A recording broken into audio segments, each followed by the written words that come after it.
ফেনী, নোয়াখালী, লক্ষ্মীপুর সহ বেশ কিছু জায়গায় বন্যা পরিস্থিতির উন্নতি, জেগে উঠছে বন্যার ক্ষত, ত্রাণ তৎপরতা চলছে সরকারি বেসরকারি দুভাবেই। প্রধান উপদেষ্টাকে পাকিস্তানের প্রধানমন্ত্রীর ফোন, দক্ষিণ এশিয়ার দেশগুলোর মধ্যে সম্পর্ক উন্নয়নে সার্ককে পুনরুজ্জীবিত করার অঙ্গীকার ডক্টর ইউনূসের। প্রশাসনের যারা গুম খুনের সঙ্গে জড়িত তাদের বিচার করতে হবে, দাবি মির্জা ফখরুলের। দেখছেন ক্রাউন সিমেন্ট সংবাদ শিরোনাম, এবারে বিস্তারিত। ফেনী, নোয়াখালী, লক্ষ্মীপুর সহ বেশ কিছু জায়গায় বন্যা পরিস্থিতির উন্নতি হয়েছে। স্পষ্ট হয়ে উঠছে বন্যার ক্ষয়ক্ষতির চিহ্ন। চলছে বানভাসী মানুষের স্বাভাবিক জীবনে ফেরার লড়াই। পানিবাহিত নানা রোগে ভুগছেন দুর্গতরা। প্রতিনিধিদের পাঠানো তথ্য ছবি নিয়ে থাকছে ডেস্ক রিপোর্ট।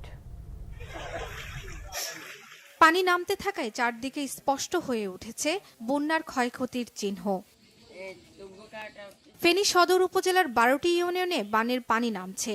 নষ্ট হয়ে গেছে রাস্তাঘাট, ভেঙে গেছে অসংখ্য কাঁচা ঘরবাড়ি। বাসস্থান বসবাসের অনুপযোগী হওয়ায় এখনো বিভিন্ন আশ্রয় কেন্দ্রে আছেন বানভাসীরা। সব হারিয়ে নিঃস্ব মানুষ।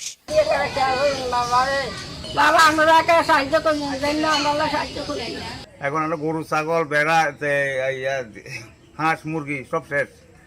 ঘরের মাল সামান যা আছে সব শেষ। এখন আমাদের তিল করা গড়া আমাদের 15-20 বছর ইনকামের যা ছিল সব আমরা আমাদের এই যে বন্যার পানিতে সবকিছু বেশি গেছে। পানি কমে গেছে, কিন্তু দুর্ভোগ অসুস্থ শুরু হয়ে গেছে এবং কি সর্দি কাশি হইতে লইয়ারে সমস্ত জিনিসকে এখন বিমারি ছড়াই যাইতেছে। দুদিন ধরে বৃষ্টি না হয় নোয়াখালীর জেলা শহর মাইজদী, সোনাইমুড়ি ও চাটখিল উপজেলার পরিস্থিতি কিছুটা স্বাভাবিক। তবে এখনো পানিবন্দী 8টি উপজেলার 87টি ইউনিয়নের 21,25,500 মানুষ। বিশুদ্ধ পানি ও খাদ্য সংকটে প্রত্যন্ত অঞ্চলের আশ্রয় কেন্দ্রগুলো। যারা ভিতরে পরিবার এখন পর্যন্ত কয়েক হাজার পরিবার পানিবন্দী, তারা কোনো ত্রাণ কিছু পাচ্ছে না। লক্ষ্মীপুরেও ধীরগতিতে নামছে বানের পানি। বিভিন্ন সড়ক থেকে পানি নামলেও এখনো তলিয়ে আছে ঘরবাড়ি। চরম ভোগান্তিতে হতভাগ্যরা। বন্যার ক্ষতি কাটিয়ে ঘুরে দাঁড়াতে সবার সহযোগিতা প্রত্যাশী বানভাসীরা। শর্মিলা কেয়া, বাংলাভিশন নিউজ ডেস্ক।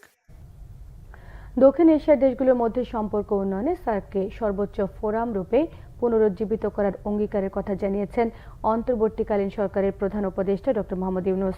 শুক্রবার পাকিস্তানের প্রধানমন্ত্রী শাহবাজ শরীফ অন্তর্বর্তীকালীন সরকারের প্রধান উপদেষ্টা অধ্যাপক মোহাম্মদ ইউনূসকে ফোন করে অভিনন্দন জানান।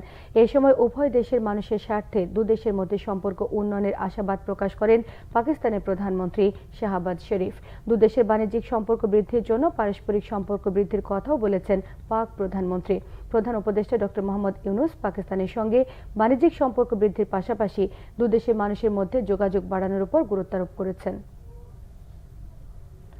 2009 সালের পর থেকে গুম হওয়া প্রতিটি পরিবারকে ভাতা দেয়া রাষ্ট্রের দায়িত্ব বলে মন্তব্য করেছেন বিএনপি মহাসচিব মির্জা ফখরুল ইসলাম আলমগীর। প্রশাসনের যে সকল কর্মকর্তা এসব গুমের সঙ্গে জড়িত তাদের দ্রুত গ্রেফতারের দাবি জানিয়েছেন তিনি। বলেছেন, দেশের স্বাধীনতাকামী জনগণের বিরুদ্ধে এখনো নানা ষড়যন্ত্র চলছে। বিকেলে রাজধানী নয়াপল্টনে এক অনুষ্ঠানে মির্জা ফখরুল এসব কথা জানিয়েছেন। আমি সরকারের কাছে আহ্বান জানাতে চাই, 2009 সাল থেকে অত্যাচার, নির্যাতন, নিপীড়ন, হত্যাকাণ্ড যে গুম হয়েছে প্রত্যেকটি তদন্ত এই জাতিসংঘের কমিটি দিয়ে করতে হবে এবং তারই ব্যবস্থা নিতে হবে। একই সঙ্গে আজকে আমি আহ্বান জানাতে চাই যে আপনারা প্রত্যেকটি গুম হওয়া পরিবারকে তাদেরকে ভাতা দেওয়ার ব্যবস্থা করেন।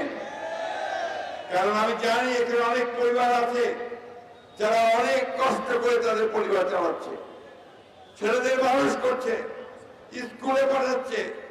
এটা রাষ্ট্রের দায়িত্ব এই পরিবারগুলোর পাশে এসে দাঁড়ানো। সাবেক প্রধানমন্ত্রী শেখ হাসিনা, ওবায়দুল কাদের সহ 613 জনের বিরুদ্ধে হত্যা মামলা হয়েছে মুন্সিগঞ্জে। বৈষম্য বিরোধী ছাত্র আন্দোলনে নূর মোহাম্মদ সর্দার নামে একদিন মজুর গুলিতে নিহতের ঘটনায় হত্যা মামলা দায়ের করা হয়েছে। এতে সাবেক 4 সংসদ সদস্য সহ আওয়ামী লীগ এবং সহযোগী সংগঠনের 613 নেতাকর্মীকে আসামি করা হয়েছে। নিহত নূর মোহাম্মদের নানি শেফালী বেগম বাদী হয়ে মুন্সিগঞ্জ সদর থানায় মামলাটি দায়ের করেন। মামলায় নাম উল্লেখ করা হয়েছে 313 জনের, অজ্ঞাত আছে আরও 300 জন। সদর থানার ওসি আমিনুল ইসলাম এ তথ্য নিশ্চিত করেন। ভারত পেঁয়াজের রপ্তানি মূল্য বাড়িয়ে দেয় বিকল্প হিসেবে পাকিস্তান, মিশর, চীন এবং থাইল্যান্ড থেকে পেঁয়াজ আমদানি বেড়েছে চট্টগ্রামে। এতে অস্থির পেঁয়াজের বাজারে এখন কিছুটা স্বস্তি। বিকল্প বাজার তৈরি হওয়ায় স্বস্তিতে ব্যবসায়ী এবং ভোক্তারা। চট্টগ্রাম থেকে রিপোর্ট করছেন নাসির উদ্দিন, ক্যামেরায় ছিলেন সাইফুল ইসলাম। দেশে বছরে পেঁয়াজের চাহিদা প্রায় 30 লাখ টন। দেশীয় ফলনের বাইরে 30% চাহিদা পূরণ করত ভারত। বন্যাসহ নানা কারণে ভারতে পেঁয়াজের দাম বেড়ে যাওয়ায় অস্থির হয়ে ওঠে দেশের বাজারও। খুচরায় পেঁয়াজের দাম ওঠে 140 টাকায়। এই অবস্থায় বিকল্প উৎস পাকিস্তান, মিশর, চীন ও থাইল্যান্ড থেকে পেঁয়াজ আমদানি করছেন ব্যবসায়ীরা। এই 4 দেশ থেকে জুলাই ও আগস্ট মাসে পেঁয়াজ আমদানি হয়েছে 5000 মেট্রিক টন। ভারত ও মিয়ানমার থেকে স্থলবন্দর দিয়েও পেঁয়াজ আমদানি হচ্ছে।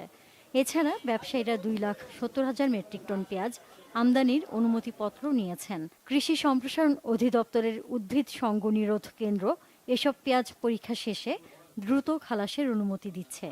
পেঁয়াজ আমদানির জন্য উদ্ভিদ সংরক্ষণ উইং থেকে 2,70,000 মেট্রিক টন পেঁয়াজ আমদানির আইপি ইতিমধ্যে দেওয়া হয়েছে এবং আশা করতেছি যে এই পরিমাণ পেঁয়াজ যদি আমদানি হয় তাহলে দেশে পেঁয়াজের কোনো রকমের ঘাটতি হওয়ার সম্ভাবনা নেই। পেঁয়াজগুলো আসার সাথে সাথে আমরা কোয়ারেন্টাইন ছাড়পত্র ইস্যু করার জন্য পেঁয়াজগুলো আমরা পরীক্ষা করছি এবং পরীক্ষা করার পরে যখন কোনো ইনসেক্ট বা ডিজিজ নেই এই মর্মে আমাদের কাছে প্রতীয়মান হলেই কিন্তু আমরা ছাড়পত্র ইস্যু করছি। এদিকে খাতুনগঞ্জ পাইকারি বাজারে দেশ ভেদে 80 থেকে 110 টাকা কেজি দরে বিক্রি হচ্ছে পেঁয়াজ। অন্য দেশ থেকে আমদানি না হলে কেজি 200 টাকায় ওঠার শঙ্কা ছিল ব্যবসায়ীদের। সমুদ্র পথে আসাতে অনেকটা স্থির হয়েছে পেঁয়াজের বাজার, নাইলে তো এগুলা 200 টাকার কাছাকাছি হতো। চায়না মিশরও আমদানি প্রচুর হওয়াতে ওইগুলো একটু দাম অনেক কমে গেছে। 100 টাকার থেকে এখন 90, 85, 80 টাকার ভিতর চলে আসছে।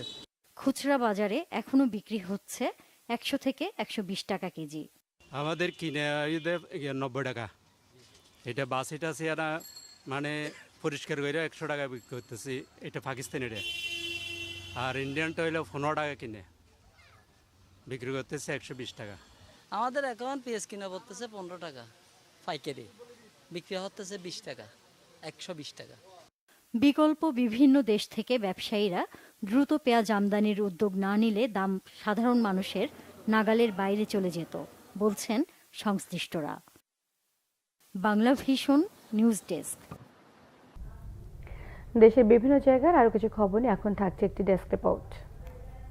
কেরানীগঞ্জে দীর্ঘ 16 বছর পর প্রকাশ্যে কর্মী সম্মেলন করেছে বাংলাদেশ জামায়াতে ইসলামী।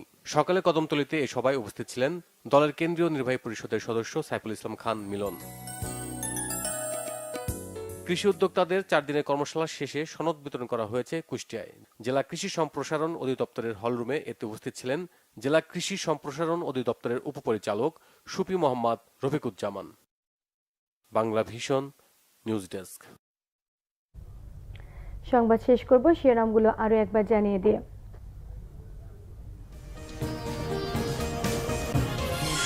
ফেনী, নোয়াখালী, লক্ষ্মীপুর সহ বেশ কিছু জায়গায় বন্যা পরিস্থিতির উন্নতি, জেগে উঠছে বন্যার ক্ষত। ত্রাণ তৎপরতা চলছে সরকারি বেসরকারি দুভাবেই। প্রধান উপদেষ্টাকে পাকিস্তানের প্রধানমন্ত্রীর ফোন। দক্ষিণ এশিয়ার দেশগুলোর মধ্যে সম্পর্ক উন্নয়নে সার্ককে পুনরুজ্জীবিত করার অঙ্গীকার ডক্টর ইউনূসের। প্রশাসনের যারা গুম খুনে জড়িত তাদের বিচার করতে হবে, দাবি মির্জা ফখরুলের। এই ছিল এখনকার মতো। পরের সংবাদ সন্ধ্যে 7:30টায় দেখার আমন্ত্রণ রইল। এছাড়া বাংলা ভিশন সংবাদ ও সংবাদ সংশ্লিষ্ট অনুষ্ঠান দেখতে ভিজিট করুন www.bbnews24.com, facebook.com/banglavishnnews, সাবস্ক্রাইব করুন youtube.com/banglavishnnews। সঙ্গে থাকায় সবাইকে ধন্যবাদ।